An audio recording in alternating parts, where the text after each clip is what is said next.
It is now in America's national interest to stop aggressive naval patrolling 12 miles off China's shores, because if you do that 20 years from now, there will be aggressive Chinese naval patrolling 12 miles off California's shores. But I think the time has come for the United States to think very hard about a world in which it might become number 2 and China might become number 1. Then surely America's interests change dramatically. And that's why if America wants to see a China emerge that plays by global multilateral rules and processes, the best way it can do so is not by giving speeches or saying eloquent words about how you should preserve the global system. The best way you do it is through your deeds. And here, of course, I'm going to conclude by mentioning briefly the latest episode that has happened in US-China relations, and which is, of course, as you know, is the Chinese decision to set up an Asian infrastructure investment bank, which unwisely the United States decided to oppose. And as you know, and this is in many ways a sign of the times, in the past, a veto by Washington DC would have meant that all the allies would have stood firmly behind the United States, and the United States veto would have held. But even to my surprise, the first country to break that veto was the number 1 ally of the United States, which is the United Kingdom. And that's a sign of the times, that countries are now preparing for a world in which the United States will no longer be number 1. The rest of the world quite often sees the United States acting unilaterally, acting in its own interests, and often at the expense of global interests. And David mentioned that I've been the ambassador to UN twice. I was there. I've served there for almost 10 years. And it's rather tragic to watch in the UN, as I did at first hand, to see that the institutions that were essentially created by the United States after World War II, with the guidance of FDR and Eleanor Roosevelt and all that, these were basically American-inspired institutions which have then been undermined by American policies. You know, as I get older, I get less and less surprised by things, it's quite normal. But one thing that's really surprised me is that on the one hand, the United States has clearly the freest media in the world, the best financed newspapers, the best financed television stations in the world. But I can tell you this, as someone who travels to at least 30, 40 countries a year, when I come to the United States and I go to my hotel room in Charles Hotel and turn on the television, I feel that I've been cut off from the rest of the world.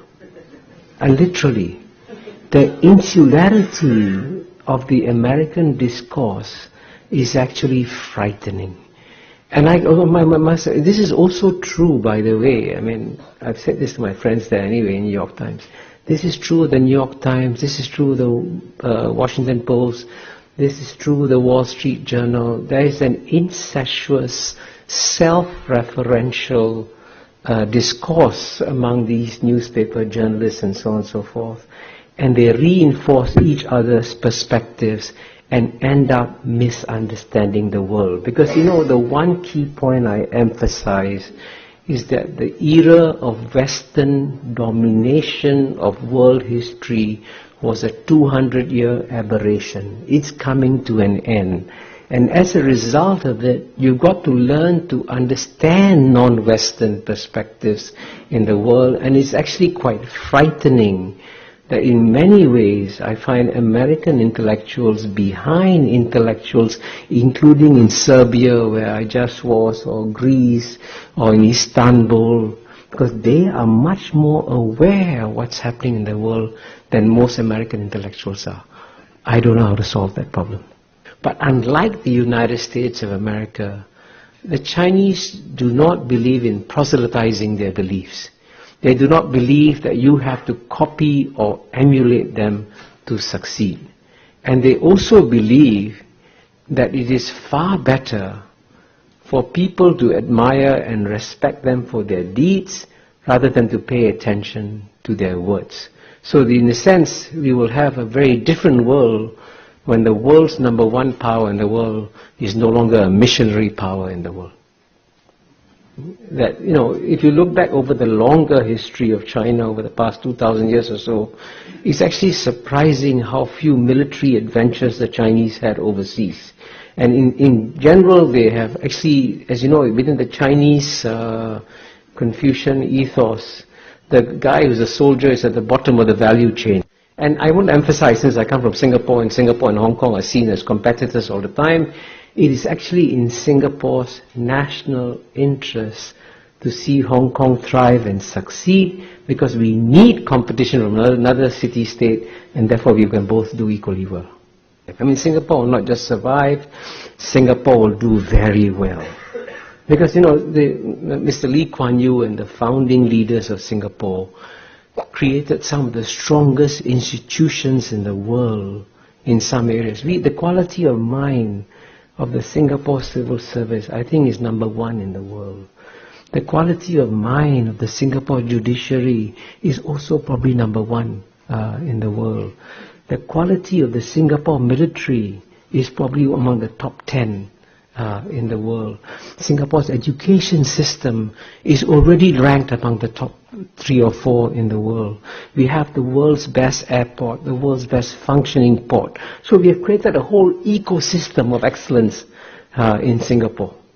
And with that ecosystem of excellence, Singapore is poised to take advantage of a major historical opportunity that is coming its way, because just as London served the European century and New York served the American century, the one city in all of Asia that is comfortable with all the major civilizations in Asia, with Chinese civilization, with Indian civilization, with Islamic civilization, and also Western civilization, is Singapore.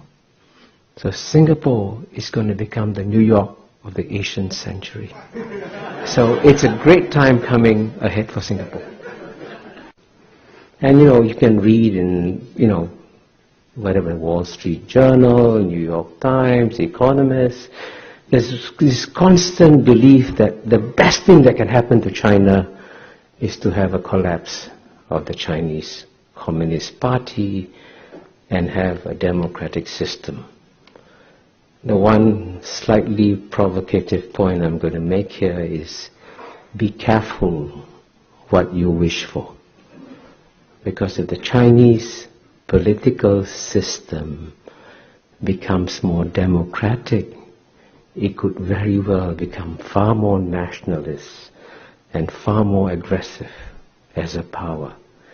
And the great paradox here is that the Chinese Communist Party is actually delivering a global public good by restraining Chinese nationalism.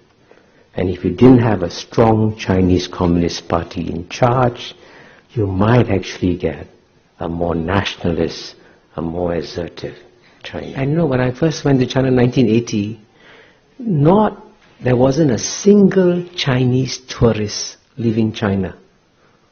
Last year, 100 million Chinese went overseas freely. And 100 million Chinese returned to China freely. Now, there's no freedom in China. If China was this despotic, oppressive state, would 100 million Chinese come back to China?